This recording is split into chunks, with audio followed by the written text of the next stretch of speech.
Muy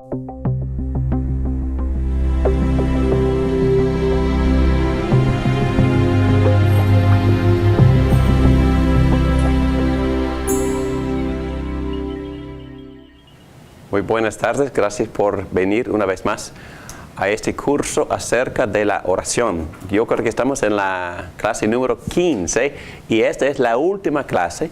Y en esta noche les voy a dar un resumen de más o menos todo lo que ya hemos tocado. Voy a introducir quizás 2 temas más, muy brevemente.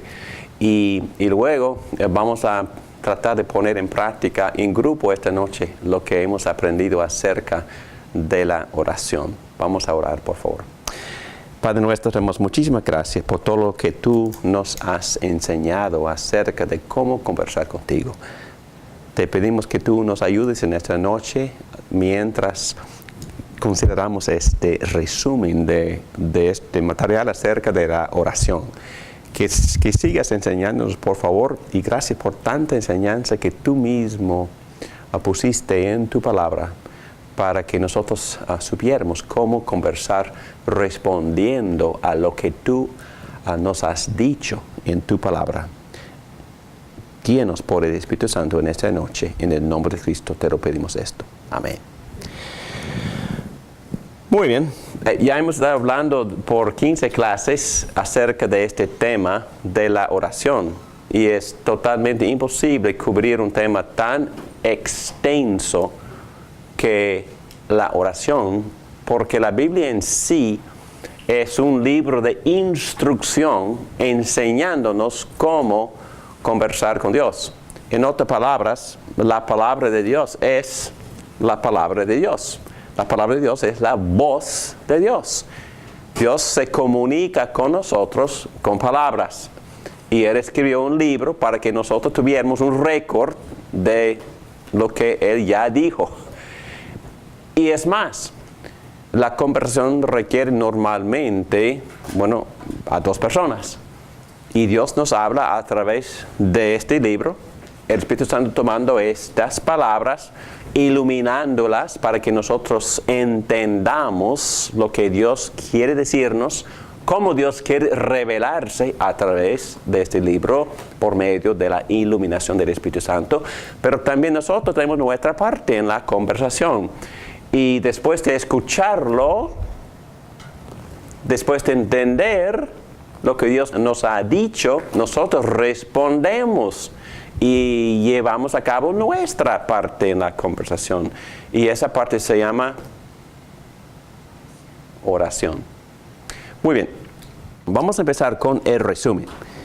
Recuerden que en la primera clase o en las primeras clases hablamos de dos perspectivas de la oración, y algunos argumentan por una o por la otra, pero la Biblia enseña las dos perspectivas. Enseña lo que nosotros llamamos comunión céntrica y también enseña lo que nosotros llamamos reino céntrica.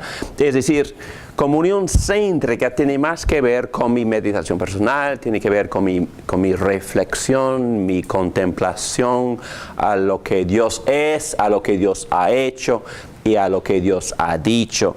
Y tenemos este salmo tan bello, Salmo 27, versículo 4, que dice: una sola cosa le pido al Señor, y es lo único que persigo, habitar en la casa del Señor todos los días de mi vida. ¿Para qué? Para contemplar la hermosura de Él y recrearme en su templo. Muy bien, es muy bello porque un tipo de oración es solo quietarme y meditar contemplando la hermosura de este Creador tan hermoso, de ese Jesucristo tan increíble, tan magnífico, reflejando en la persona, en sus atributos, en sus hechos y en sus palabras. Y así nos tranquilizamos y buscamos la paz y la comunión íntima con Dios.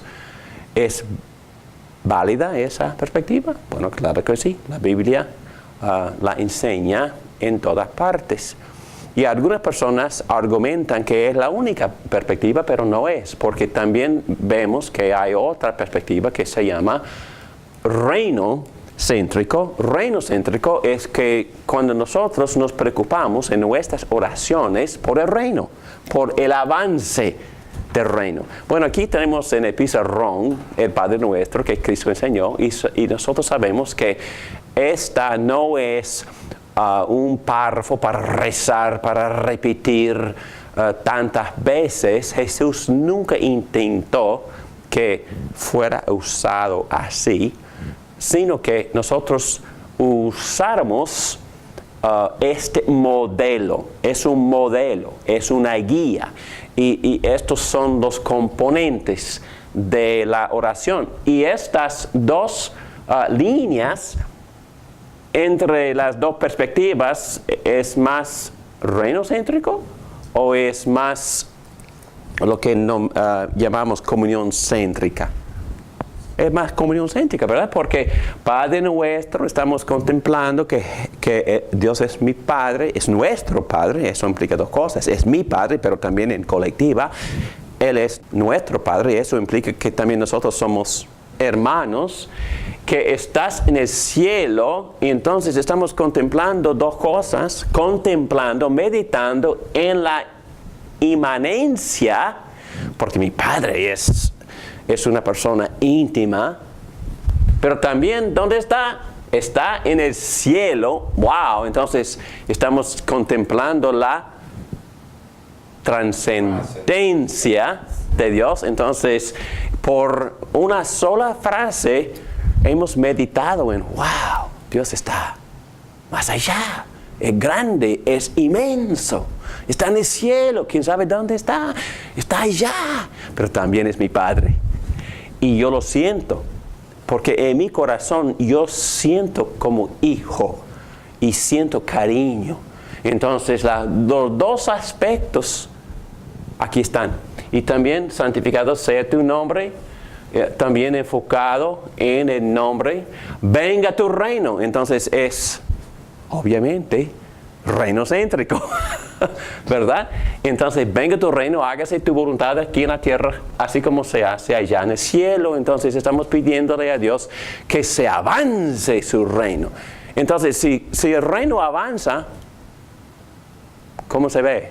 ¿Cuáles serían algunas de las muchas manifestaciones del reino avanzándose aquí en la tierra?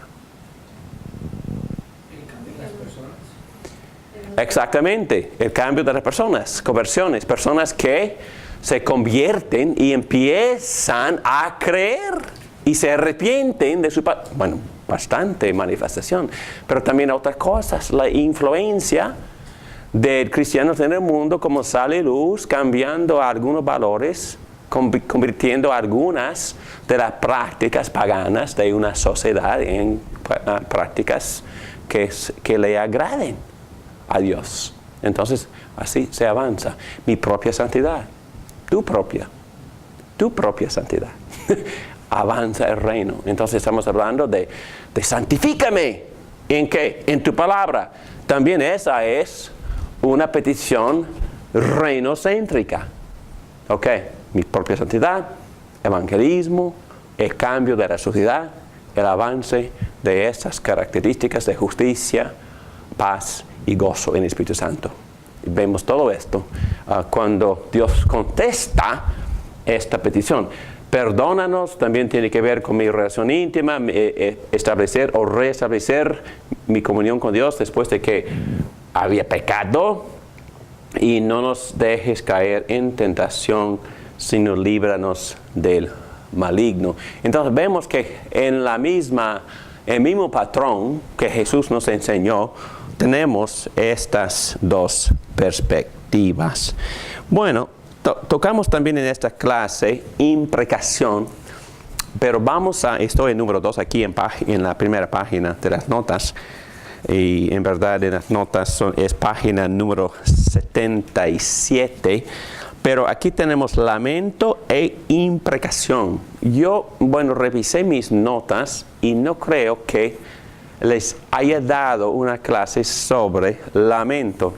Y quizás por mi personalidad me gusta mucho este tipo de oración. Lamento. Pero ¿qué es lamento? Lamento, vemos muchos salmos, ¿verdad? Donde el salmista está lamentando, en un sentido está muy triste, pero es más que triste, está expresando, enérgicamente está expresando su tristeza. Pero ¿cuáles son las cosas que nos hacen entristecer? Bueno, si estudiamos los salmos que se llaman lamentos, tal como Salmo 6, Salmo 13, Salmo 22, que Cristo oró desde la cruz, y también Salmo 42, que es mi favorito, vemos que los salmistas están preocupados por 3 categorías de frustraciones. Por sí mismo, Padre, no me entiendo, no me comprendo.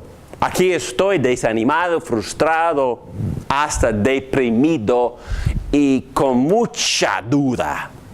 Entonces, mi primera preocupación es David Morán. No sé si algunos de ustedes se han sentido así. Creo que es nuestra situación, es nuestra experiencia, es la experiencia de todos. ¿Y Dios quiere escuchar eso? Dios nos instruye a expresar eso con autenticidad. No quiere que nosotros pretendamos, que finjamos, que mantengamos una sonrisa falsa, superficial. No me interpreten mal. A Dios le gusta una sonrisa y quiere que nosotros estemos felices. Pero que cuando en verdad vienen problemas, Dios quiere que nosotros hablemos con Él honestamente, con toda sinceridad y con algunas precauciones, pero vamos a hablar de eso después. Pero también nos preocupamos por las circunstancias. Y los salmistas, y no voy a tomar tiempo, pero les animo a que lean esos salmos, especialmente el Salmo 22. El salmista está muy preocupado por el avance del mal, por la persecución al pueblo de Dios. Asimismo, está muy preocupado por las personas que digan cosas falsas de sí mismo. Entonces, él está muy preocupado por las circunstancias. Y bueno, cualquiera puede identificarse, ¿verdad? Porque a veces pasamos por pruebas, a veces en la misma iglesia, los mismos cristianos, los mismos hermanos en Cristo se frustran y se agitan o se ofenden, ¿verdad?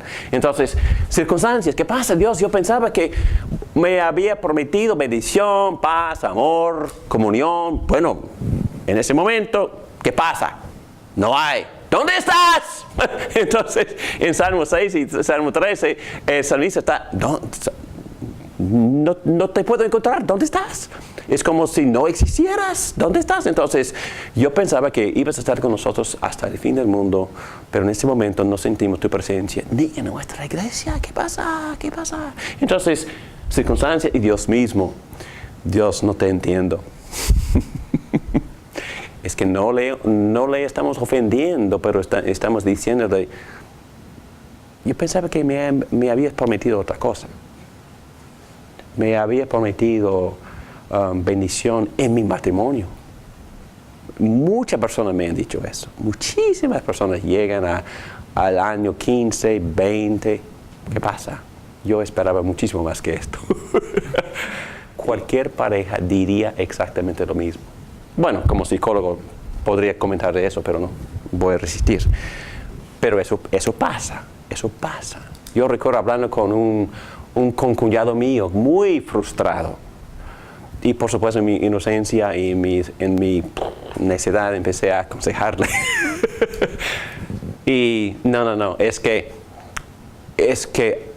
vivimos todavía en un mundo caído y esas cosas suceden. Y las circunstancias y hasta las mismas promesas que nosotros pensamos que debieron haberse cumplido en nuestras vidas, no sucede. No es mi experiencia. Entonces, lamentación o lamento es muy apropiado y con ciertas precauciones. Y yo tomé estos consejos de nuestro gran amigo Richard Pratt, de su libro. Me gusta mucho su libro que se llama, yo creo que existe en español, se llama Orando con los ojos abiertos. Lo tienes en español. Él dice que primero se puede lamentar, pero siempre confiando en la bondad de Dios. Dios, ¿qué pasa? Me preocupo por mí, por mis circunstancias. Y Dios, en este momento no te comprendo, pero yo confío en tu bondad. Entonces, es que tenemos que parar hasta no entrar en la rebeldía. ¿Ok? Se puede expresar dudas, hasta frustración, hasta cierto enojo, pero no abandonar creencia en la bondad de Dios. Y él menciona otra cosa, hay que tener cuidado de que nuestras frustraciones no fueran puro egoísmo o pura falta de satisfacción. Yo quería mucho más para mí, ¿ok? Más de lo material, más fama, más éxito. Entonces hay que tener cuidado de que el lamento no es puro egoísmo. En otras palabras, consejo de nuestro amigo Richard Pratt. Y también número 3, dice que aun cuando estamos lamentando, tenemos que mantener la puerta abierta para recibir una respuesta. ¿Okay? Quizás Dios tiene una muy buena respuesta. Y ya sabemos algunas de las respuestas, ¿verdad? Por permitirnos desánimo. ¿Desánimo puede ser parte de la providencia de Dios? ¿Para ti? ¿Desánimo? ¿Dios permite que me desanime? Claro que sí. ¿Para qué? Sabemos que para mi madurez, para enseñarme a depender más de Él, para curarme de mi espíritu de independencia, todo eso. ¿Ok? Y también Dios siempre nos está enseñando muchísimo más de Él mismo, ¿verdad? Así como en el caso de Job. Job estaba un poco frustrado, ¿no? Y tenía muchísimo desánimo y oraba constantemente. Y al fin de cuentas Dios le contestó. Job, tienes que entender con quién estás hablando. Nada más. Tienes que entender que soy creador de todo. Todo eso es mío. Y quizás Job, nunca vas a entender, nunca vas a comprenderme. Pero tienes que satisfacerte con una sola cosa. Yo soy Dios. ¿Ok? Y al leer el libro, no hay mucho más. Job no sabía la conversación entre Satanás y Dios al principio. Y quizás se entiende ahora, porque quizás Dios ya le había dicho, estando allá con él, pero estando aquí, nosotros no entendemos todo, no entendemos las conversaciones que existen entre Satanás y Dios en cuanto a Key Biscayne Presbyterian Church. Pero Dios es soberano y es bueno. Y todos sus planes y todas las circunstancias son dispuestos por Él para nuestro bien. Y aún en nuestro lamento, Dios, que pase esta prueba, por favor. Y si es posible, que no sufra ningún segundo más. Que me pase esta copa. Pero al fin, que se haga tu voluntad y no la mía. Porque tú eres bueno y tú entiendes muchísimo mejor que yo. Ok, muy bien. Ya saben por qué el lamento es quizás mi favorito. Porque soy llorón, no, es que... Y también otro estilo se llama imprecación, que es muy parecido, pero tomamos casi 2 horas hablando de ese tema. Imprecación. Y aquí en la B, en página 78, y entre en las notas de clase, empezando con página número 57, hasta 61 hay mucho material acerca de imprecación. Pero en general, dando un resumen, la imprecación expresa una preocupación por la gloria del nombre de Cristo y un deseo de ver a Dios ejecutar justicia santa contra aquellos que abiertamente desafían su nombre o a su ungido, que es Jesucristo, o dañan o persiguen a su pueblo. Entonces, algunos tienen problemas con este tipo de oración, pero es muy apropiado porque nadie se preocupa más por la justicia que Dios mismo. Entonces Dios quiere un equilibrio, quiere justicia aquí en la tierra. Dios quiere que los criminales dejen de hacer crímenes. Dios quiere eso. Y tenemos jueces aquí en la tierra y tenemos una expectativa de ellos, que también ellos ejecuten justicia. Y es muy apropiado orar que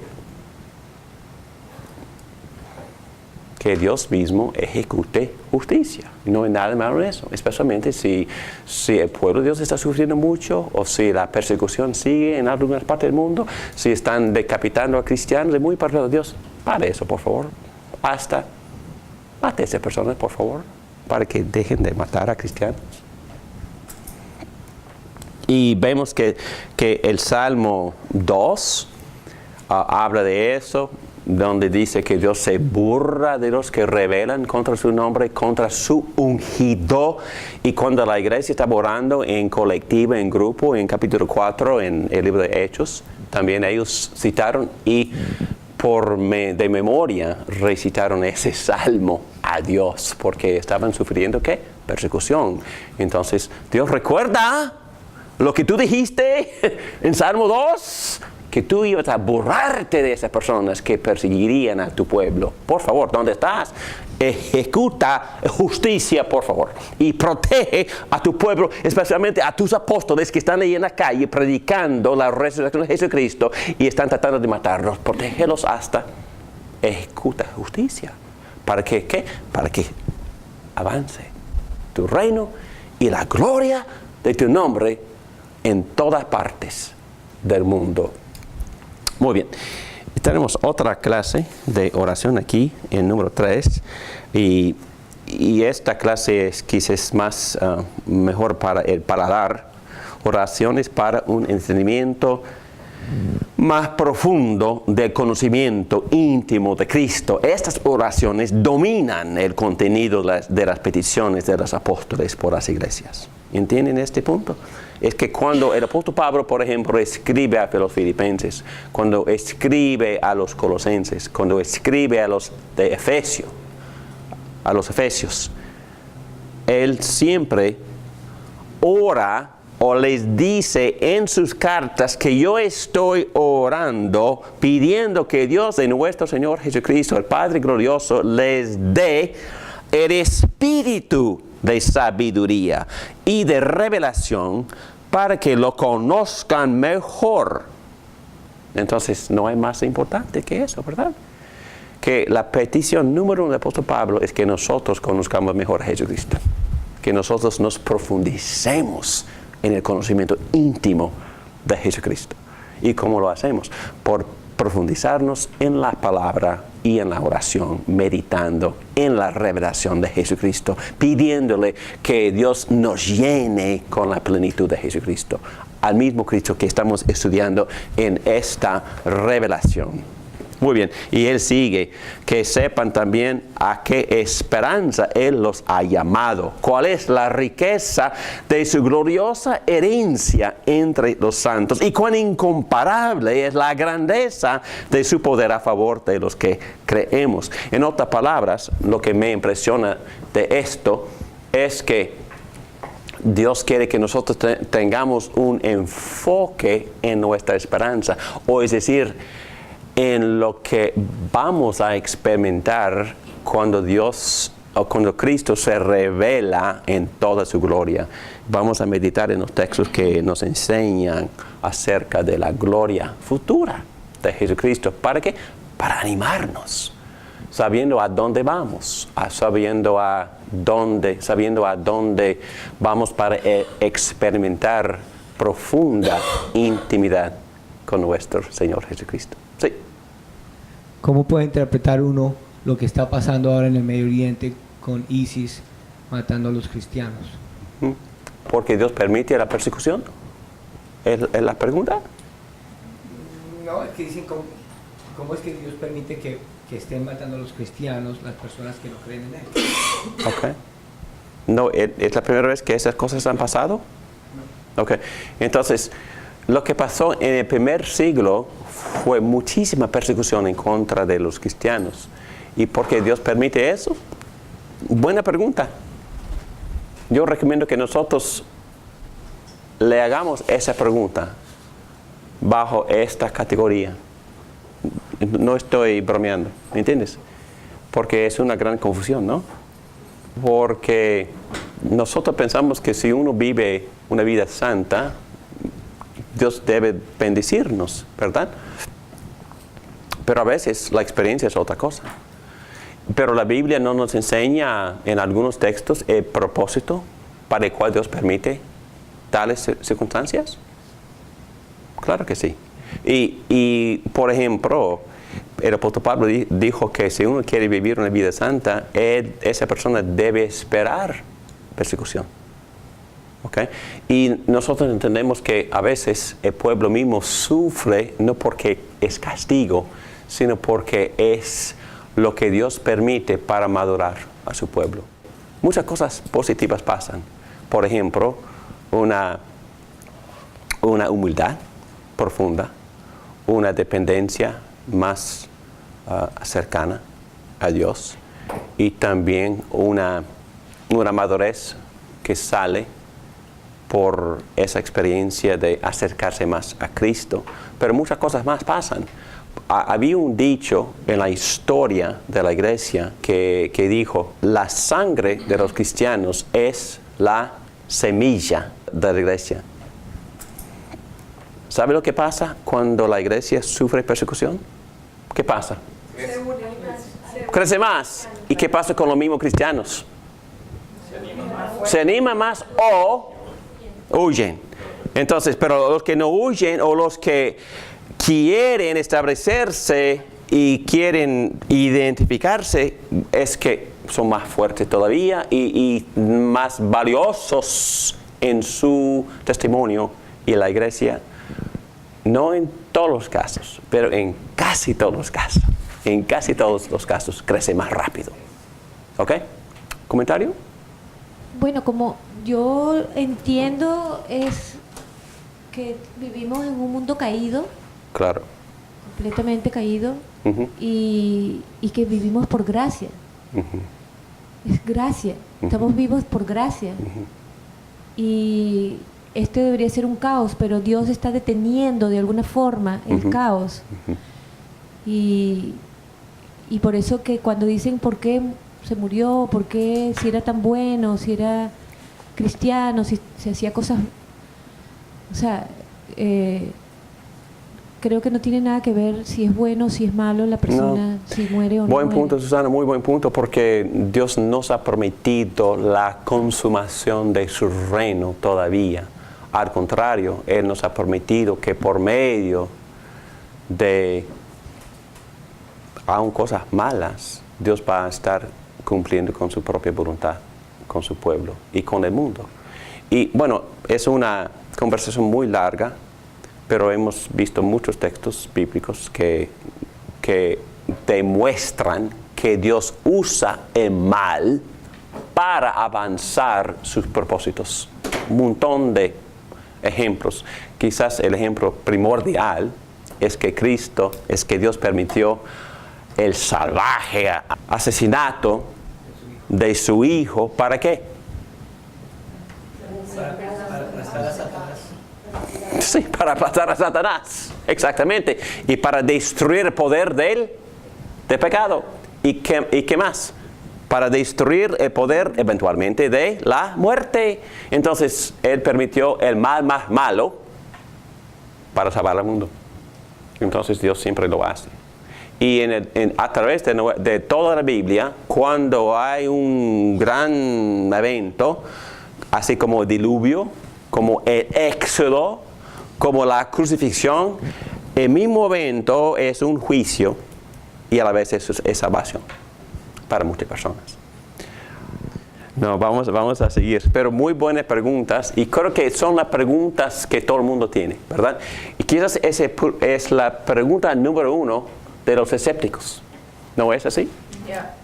Número 1 de los escépticos. Entonces, si Dios es bueno y Dios también es justo o es todopoderoso, si es bueno porque permite, si es poderoso porque no hace algo. ¿Ok? Entonces, ellos concluyen que ni es bueno ni poderoso. Y nosotros diríamos otra cosa. Porque entendemos sus planes un poquito. No en su totalidad, pero un poquito entendemos sus planes. Tenemos una idea, sí. Muy bien, ahora, y voy a dar como 3 puntos más para concluir este resumen. Estamos dando resumen de todo el curso y por eso tengo que limitar mis comentarios, pero voy a borrar esto y estudiamos, y no voy a pasar mucho tiempo en eso, pero me fascina que hasta la oración tiene una teología, ¿verdad? Entonces vamos a hablar de una teología trina, es decir, vamos a hablar del papel. Entonces, en la oración, ¿qué papel tiene el Padre? Ahí está. ¿Con quién estamos conversando en la oración? Con nuestro Padre Celestial. Entonces, en general, la oración se dirige al Padre. Y no es decir que no se pueda dirigir oración al Espíritu Santo ni a Jesucristo, pero en general estamos conversando con nuestro Padre que está en el cielo con la intención de honrarlo, que su nombre sea santificado. Entonces, la oración, el enfoque, mi meditación, mi conversación es con el Padre. Ok, entonces, ¿cuál es el papel en general del Hijo? ¿Qué papel tiene el Hijo y qué papel tiene el Espíritu Santo? Vamos a empezar aquí. ¿Qué papel tiene el Espíritu Santo en mi conversación con Dios? ¿Qué hace Él? ¿Dónde está Él? Está en mi corazón, morando en mi corazón. Y cuando estoy conversando con mi Padre Celestial, ¿qué está haciendo Él en mí? Intercediendo. ¿Qué más? Orando por nosotros, ayudándonos a orar, estimulándonos a orar, dándonos el deseo de orar, pero también a veces intercede y ora por nosotros. ¿Okay? Y nos ayuda en el entendimiento.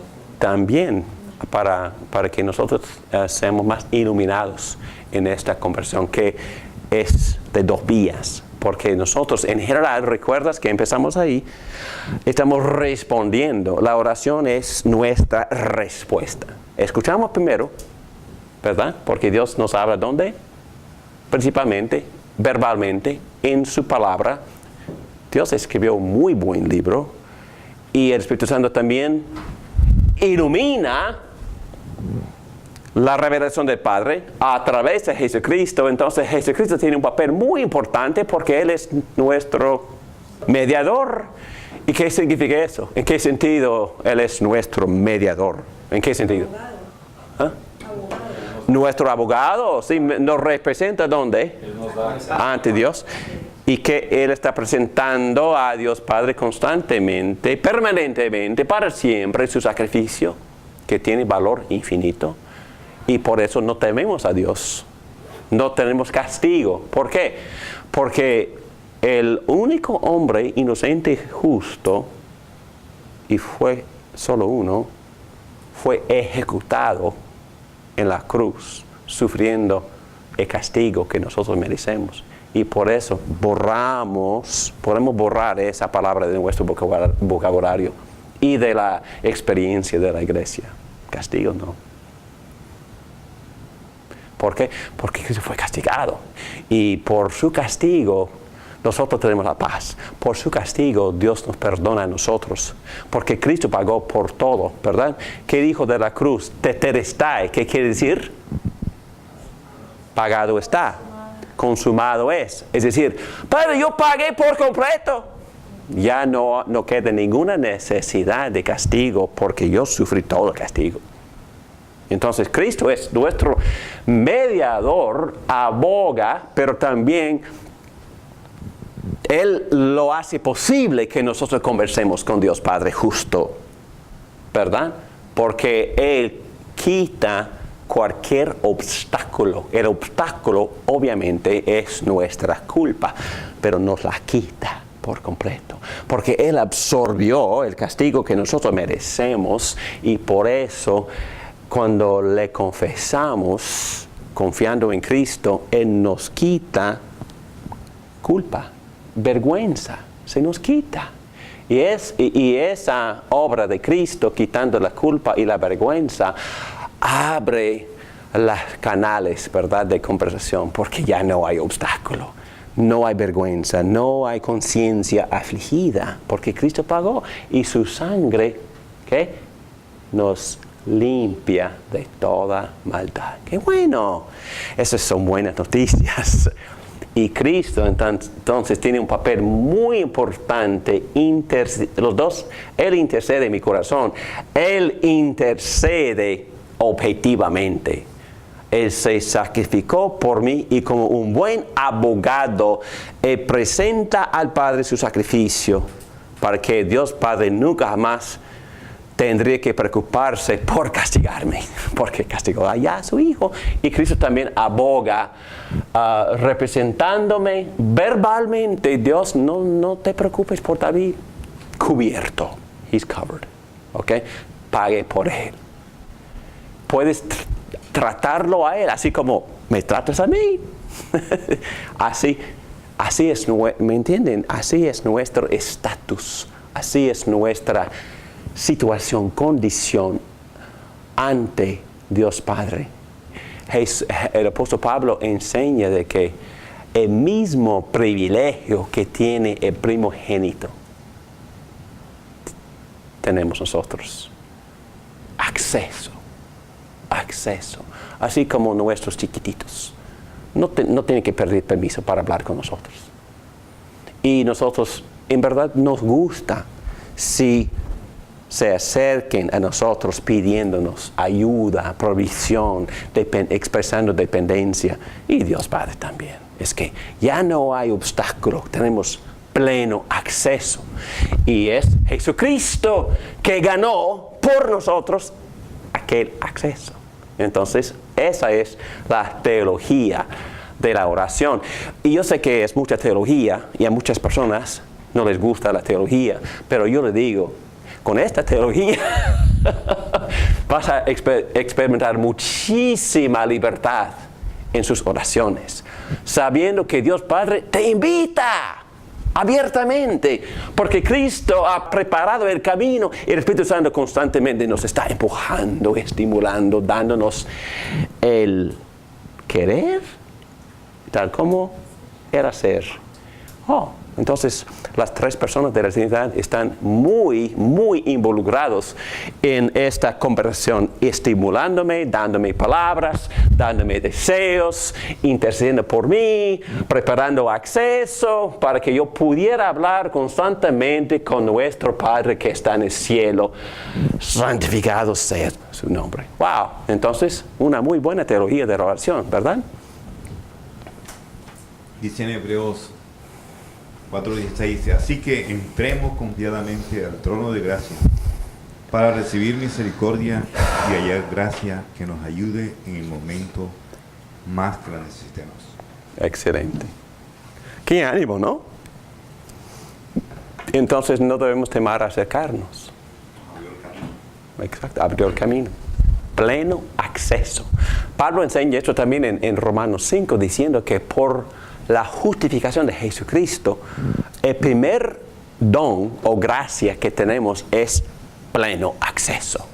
Acceso es muy importante, acceso es importante. Estuvimos hablando con algunos amigos ayer que querían acceso al gobierno federal. Y nosotros fuimos en búsqueda de un buen abogado. Acceso es muy importante. Si uno no tiene acceso, entonces no tiene al que le escuche. Entonces Dios nos escucha porque Jesús abrió y quitó cualquier obstáculo y destruyó la cortina para que nosotros pudiéramos entrar ¿dónde? En el Santo de los Santos. En el santuario más santo. Entramos en el santuario santísimo de Dios sin preocuparnos por lo que hizo Cristo y por lo que hace constantemente el Espíritu Santo. Muy bien. Otras dos ideas. Meditación. No hablamos mucho de la meditación, pero en un sentido todo lo que hemos hablado tiene que ver con la meditación. ¿Cuál es meditación? Meditación es cuando nosotros reflexionamos o contemplamos pensando en verdades que ya hemos estudiado. ¿Ok? En ese momento, por explicarles esto, estoy divulgando algo de lo que he meditado. ¿Ok? Cuando me pongo almohada en la noche y mi mente está muy preocupada por muchísimas cosas, recito el Salmo 23 varias veces. Y las imágenes que vienen a la mente son imágenes de tranquilidad, de paz, de pastos verdes, de una persona que me guía, me ama, me cuida. Y son imágenes que me animan y me tranquilizan. ¿Por qué? Porque en ese caso memoricé una porción de la palabra de Dios y en mi meditación entro en comunión más íntima por lo que ya es parte de mí.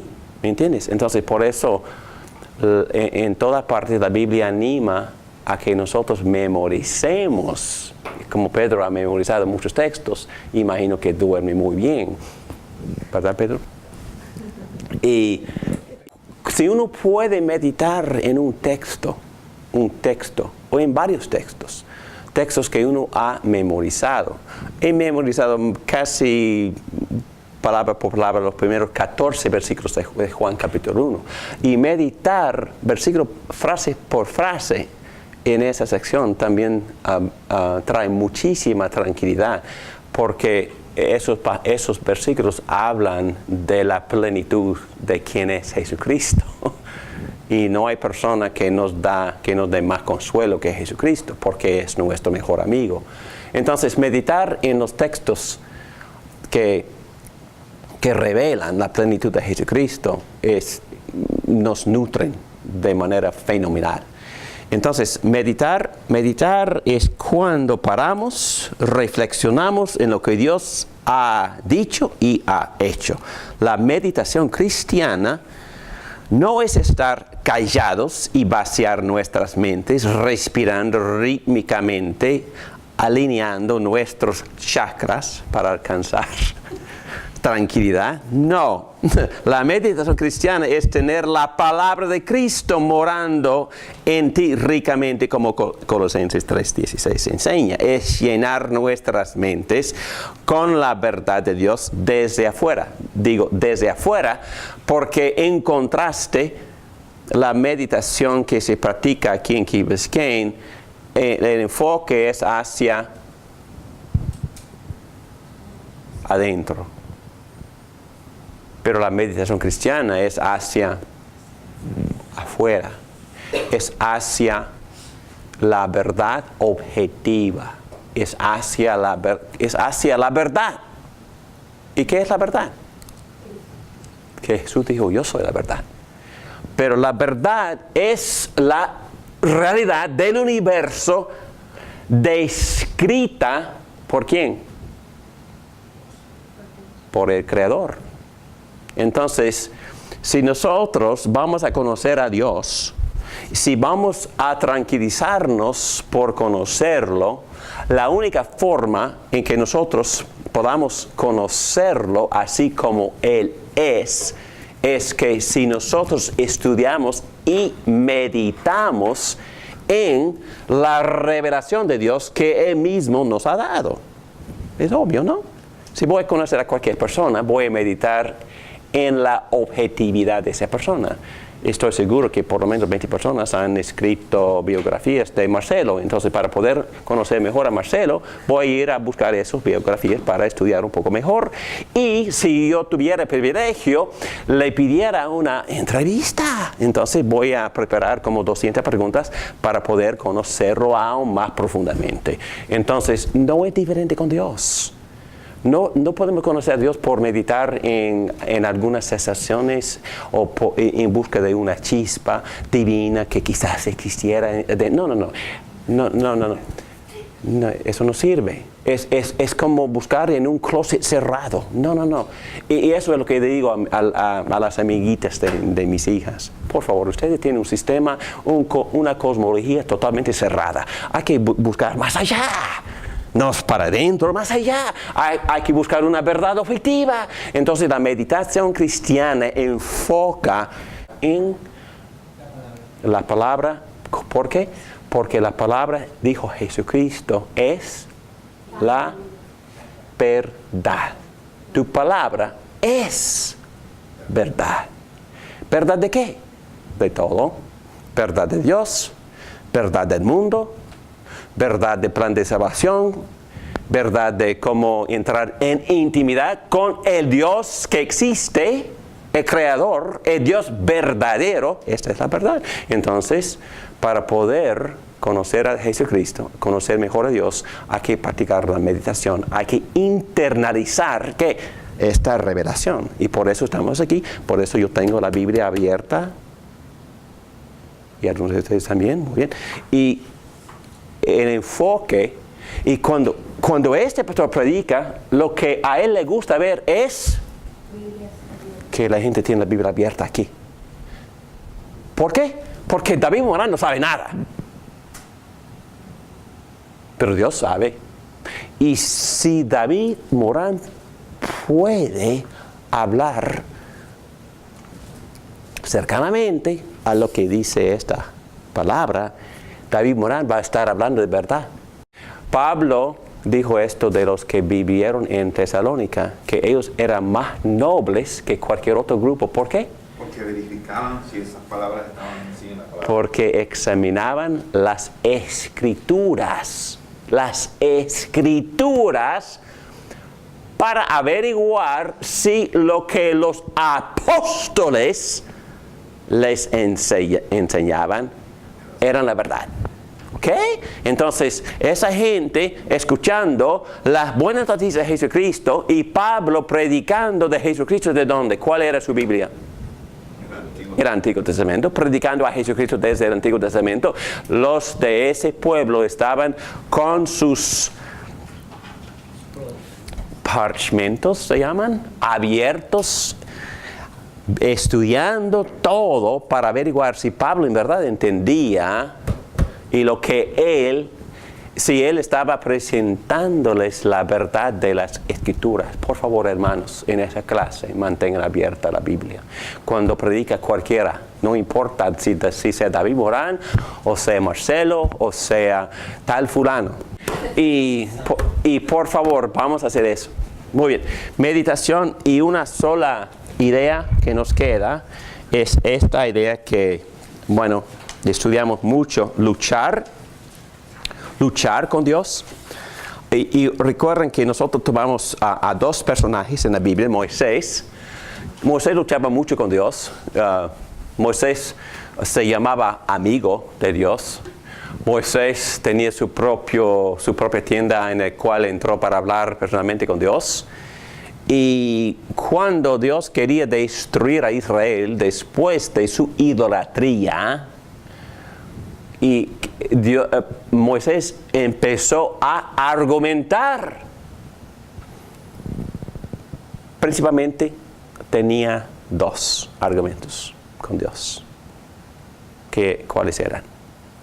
Moisés argumentando que para que Dios no destruyera a Israel. La promesa que le había dado a Abraham en el pacto. Promesas de pacto y la fama de su nombre. Entonces él apeló a la gloria del nombre, la fama, la buena reputación. Oh, los egipcios se van a burlar de ti si ellos supieran de que has traído a este pueblo al desierto nada más para matarlo. Entonces fue su argumento. Dios, no te parezca estúpido, por favor. Es que se van a burlar de ti, Dios, come on. Ok. Y Dios también hay que recordar lo que tú prometiste a Abraham. Y a Isaac. Y a Jacob. Dios, ¿no recuerdas? Tú prometiste que de Abraham, de Isaac, de Jacob, saldría naciones. Naciones que clamarían tu nombre. Naciones tuyas. ¿Y vas a parar el proyecto aquí en el desierto? ¿Qué pasa? Por favor, Dios, tú tienes que cumplir con tu propia promesa. ¿Se puede orar así nosotros? Sí. Bueno, yo creo que sí. Yo creo que a Dios le gustaría que nosotros recordáramos sus promesas y reclamar a Dios que Él cumpliera con su promesa. Yo creo que a Dios le gustaría ese tipo de oración. Y también, por supuesto, Dios, nosotros quisiéramos que tú luzcas muy bien ante este pueblo. Quizás si fortaleces un poco más, no muchísimo más, tu iglesia, tendrías mucha fama. Por favor. Entonces, tocando otro ejemplo, Jacob, y estudiamos eso por 2 horas, pero ese ejemplo cambió mi vida. Jacob tenía temor, tenía miedo, huyendo de su tío que quería matarlo, y con muchísimo temor iba a tener que enfrentar a su hermano Esaú, a la cual él había robado la herencia. Y él oró así como Moisés. ¿Recuerdas que él oró 2 veces? Y oró así como, Dios, tú prometiste, ok, Isaac es mi padre, y tú prometiste a Abraham también que me ibas a bendecir y que a través de nuestra descendencia tú ibas a bendecir a todas las naciones del mundo. Así oraba Jacob con Dios también. Y si mi hermano me mata mañana, ¿qué pasa? Entonces así argumentó con Dios. Y él salió de esa oración sin paz, todo lleno de temor. Entonces él se preparó y él envió a su familia a cruzar el río, y él se paró y se quedó toda la noche luchando. ¿Con quién? Con Dios encarnado. En el mismo pasaje, la persona con quien luchaba Jacob se llamaba Dios y hombre. Dios hombre. Eso me hace pensar en otra cosa. Oh, Jesucristo se hizo hombre. Oh, ok. Dios se hizo hombre. Entendemos que Jacob luchaba con Jesucristo. Y él le pedía constantemente que Dios lo bendijera. Y literalmente agarró a Jesucristo, insistiendo en esa bendición, y no permitió que ese Dios hombre saliera hasta bendecirlo. Y Jesucristo también es muy fuerte. Le tocó, y en el proceso desarrolló una cojera permanente de dependencia, para que la gracia de Dios se manifestara en su habilidad. En otras palabras, ¿qué es lo que Jacob tuvo que aprender en aquella noche? Depender. 100%, si es posible. 100%. Wow. Ok. humildad, dejar de depender en sí mismo y entrar en íntima comunión con Dios y quedarse ahí. ¿Has aprendido esa lección? David Morán, ¿tú has aprendido esa lección? ¿Cuántas veces tenemos que aprender esa lección? Cada mañana, todos los días. Nos despertamos dispuestos en nuestra propia fuerza. Y tenemos que humillarnos desde antes de salir de la casa. Y si no, vamos a enfrentar muchas frustraciones y quizás todavía, pero si nos humillamos primero, Dios nos va a llenar con una confianza sobrenatural y nos va a preparar para enfrentar cualquier situación y prueba en ese día. La vida de cristiano debe ser vivida en dependencia, morando en Cristo. ¿Recuerdan el sermón del famoso Arguerra aquí en la iglesia? ¿Recuerdan ese sermón de Juan 15? Se trató de la vid verdadera, y para poder dar fruto hay que permanecer en la vid. ¿Y quién es la vid? Y el que no permanece en la vid se corta y esa persona nunca jamás podrá dar fruto. ¿Y qué es el fruto? Principalmente son dos tipos: fruto del Espíritu Santo, bondad, amabilidad, gozo, paz, fidelidad, dominio propio, etcétera, etcétera. Pero también el fruto es cuando nosotros, por medio de nuestro testimonio, vemos a otros discípulos. Se llama evangelismo. El evangelismo también tiene fruto. El fruto del evangelismo es nuevo creyente, nuevo discípulo, nuevo converso, nueva persona dispuesta a sujetarse al Rey de Reyes, el Salvador, quien murió en la cruz por nosotros y que resucitó para darnos vida y también para, a través de su pueblo, empezar a restaurar este mundo caído.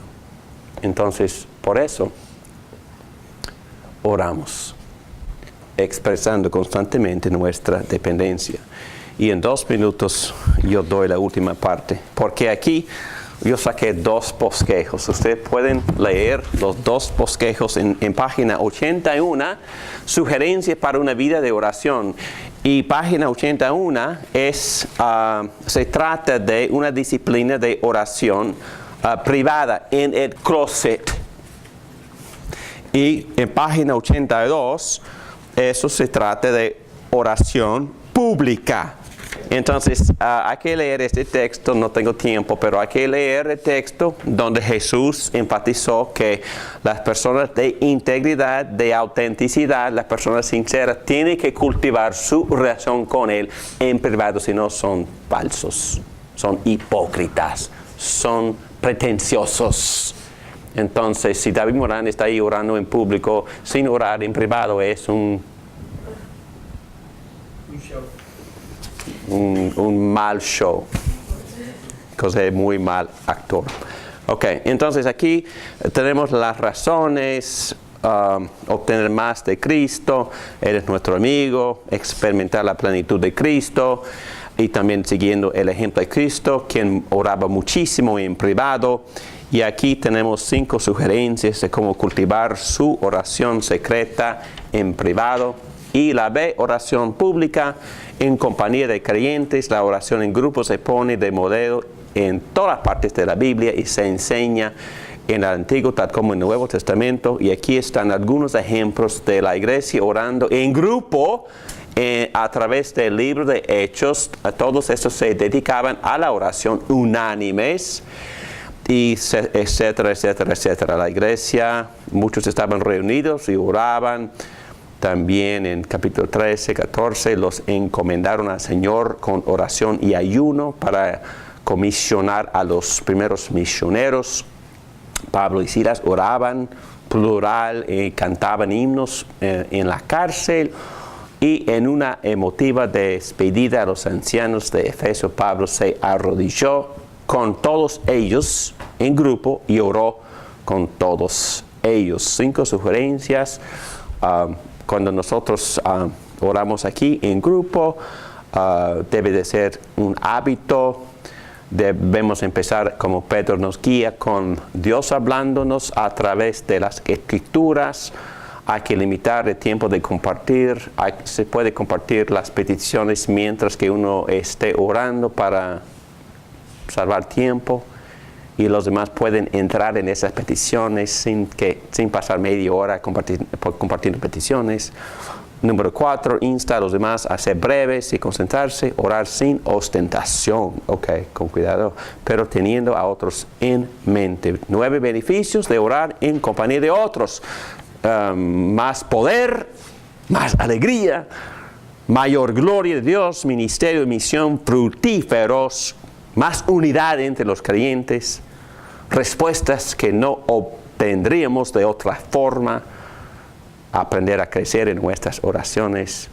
Así nos conocemos mejor orando en grupo, y es cierto que vamos a conocer más a Jesús escuchándonos hablar con Él. Oremos. Gracias, Padre, por estas instrucciones. Ayúdame a mí, empieza conmigo, por favor. Enséñame a orar para tu gloria. Amén.